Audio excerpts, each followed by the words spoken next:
Hello friends, मैं doctor Sanjeet. मेरे साथ हैं भैया। भैया लखनऊ से बिलोंग करते हैं। भैया को ग्रेड 2 का हेमोराइड था और इसमें एक पॉलिप था जो कि काफ़ी बड़ा था। वो कई बार इतना बड़ा था कि जब मल त्याग के लिए भैया जाते थे तो वो बाहर आ जाता था, उसको फिंगर से अंदर करना पड़ता था। और ईश्वर कृपा है कि वो लगभग 1.5 महीने के अंदर हम लोगों ने पूर्ण रूप से ठीक कर दिया है। और कैसे ठीक किया है, कैसे साफ सफाई करते हैं, कैसे भैया पूर्ण रूप से ठीक हो गए। भैया का जो समस्या थी काफ़ी पुरानी थी और काफ़ी ट्रीटमेंट लेने के बाद भी ये दवा से ठीक नहीं हो रहा था। सिंपल सा छारसूत लाइगेशन किया और सुबह शाम जैसा हम बताते हैं कि इसको साफ सफाई जो हम लोग पहलवान सॉयल से सुबह शाम ड्रेसिंग कराते हैं, उसी से भैया पूर्ण रूप से ठीक हुए।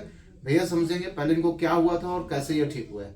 थोड़ा सा बेटा अपने में बताएंगे। मेरा नाम अनुराग है और मैं इंदिरा नगर लखनऊ में रहता हूँ। जी। और जो है मुझे तेज बोलेगा। ये समस्या जो है लगभग 6 साल से थी। जी। मैंने 2018 के लास्ट में जो है फर्स्ट टाइम जब डायग्नोस कराया था, मेरा एक्चुअली क्या हेमोग्लोबिन बहुत डाउन हो गया था, 4.6 पहुंच गया था। तो जो है जब डायग्नोस कराया गया तो उसमें पता चला कि मुझे इंटरनल हेमोराइड है, जिसकी वजह से मुझे जो है पेन तो नहीं होता था लेकिन ब्लीडिंग बहुत होती थी। तो उसके बाद फिर जो है मुझे तुरंत जो है एक फिजिशियन डॉक्टर उनके पास ले जाया गया था क्योंकि हेमोग्लोबिन बहुत डाउन था।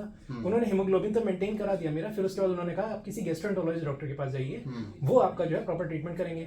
मैं गैस्ट्रोएंटरोलॉजिस्ट डॉक्टर के पास गया, उन्होंने मेडिसिन के थ्रू मेरा 4 to 5 मंथ्स अराउंड जो है ट्रीटमेंट किया मेडिसिन के थ्रू। लेकिन वो मेडिसिन से बिल्कुल भी रिकवर नहीं होता था। वो कुछ टाइम तक के लिए रुक जाता था लेकिन फिर हो जाता था ब्लीड। उसके बाद फिर जो है जब मुझे यहाँ से सही ट्रीटमेंट नहीं मिल पाया तो उसके बाद फिर जो है मैं गया, क्या कहते हैं, आयुर्वेदिक में सजेस्ट किया गया। तो आयुर्वेदिक में जब मैं गया तो उन्होंने भी दवा के ही थ्रू उसको ट्रीट करने की कोशिश की, लेकिन उसमें भी वही चीज़ होती थी कि 1 महीने तक नहीं होता था, 1 महीने बाद फिर ब्लीड हो जाता था।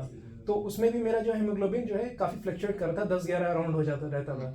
तो ट्रीटमेंट जो है सक्सेसफुल नहीं हो रहा था। उसके बाद फिर मुझे बताया गया कि जो है आप एक सर्जन के बारे में पता चला, उन्होंने कहा कि वो थ्रेड के थ्रू करते हैं और वो जो है क्लियर हो जाता है। वो भी हालांकि क्या कहते हैं MBBS डॉक्टर ही थे।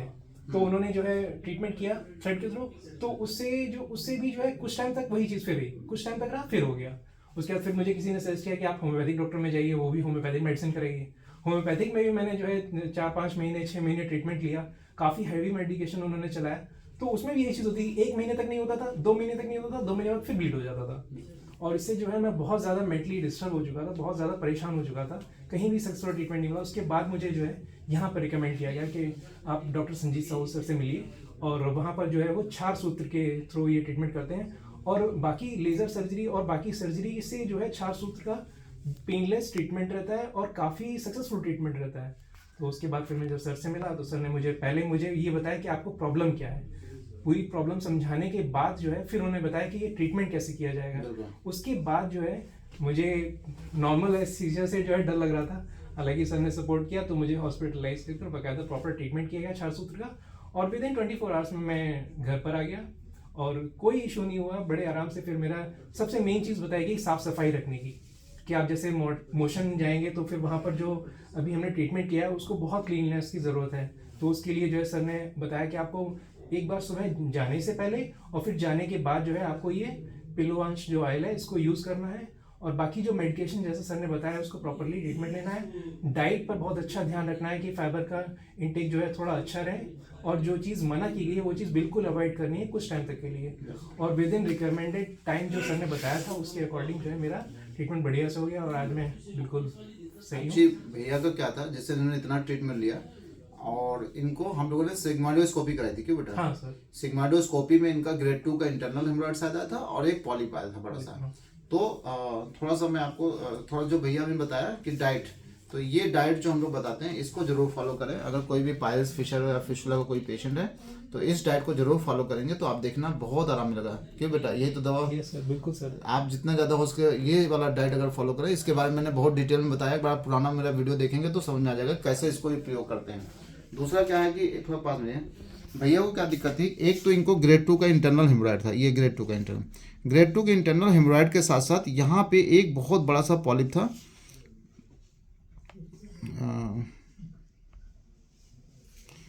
ये यहाँ पे एक पॉलिप था, बहुत काफ़ी बड़ा पॉलिप था यहाँ पे, और इतना बड़ा था कि ये लैट्रिन करते समय ये बाहर आ जाता था। तो इनको जो ब्लीडिंग की समस्या हो रही थी बार बार, वो हेमोराइड से भी हो रही थी और यहाँ पॉलिप में एक जगह कट लगा था जो अल्सरेटिव था, वहाँ से बार बार पॉलिप से ब्लीडिंग हो रही थी। तो इनको हम लोगों ने जो छारसूत लाइगेट किया था लगभग 19 दिन में धागा निकला था क्यों Yes, sir. 19 दिन में इनका छाछूत निकल गया था। और फिर उसके बाद जो है केयर की बात थी, तो सुबह शाम हम लोग वही जो पहलवान ऑयल को सुबह ऐसे सिरिंज में भर के ऐसे लैट्रिन रास्ते में इसको पुश कर देते थे। तो जब हमने ऑयल को पुश किया तो क्या होता था कि जो मल के टुकड़े होते थे वो हमारे गुदामाग से आसानी से फिसल के निकल जाते थे। जब ये गुदामाग से आसानी से फिसल के निकल जाते थे तो इसमें जो चोट लगने की संभावना थी, चाहे वो हेमोरॉयड था और चाहे पॉलिप था, तो चोट लगने की संभावना कम हो जाती थी। जब चोट लगने की संभावना कम होगी तो जब चोट ही नहीं लगी तो ब्लड नहीं आता था। तो ये भैया के साथ था, चोट नहीं लगती थी तो ब्लड नहीं आता। हो सकता है इनके साथ यही रहता हो। कुछ दिन जैसे एंटी जो कोगुलेशन वाली दवाइयाँ होती थी, कोगुलेट करने वाली, वो खा लेते थे तो इनका ब्लड रुक जाता था। अब जब लैट्रिन की वजह से, हार्ड स्टूल की वजह से चोट लग जाती फिर ब्लड आने लगता था। तो अगर सुबह शाम हम ऑयलिंग कर लें, सिट्स बाद अच्छे से कर लें और सही से अगर केयर करें इसकी साफ़ सफाई, तो आप विश्वास करिए चाहे पाइल्स हो, फिशर हो या फिस्टुला हो, बहुत जल्दी से ठीक होने लगता है। उसमें से पस बहुत कम आता है, पेन बहुत कम होता है।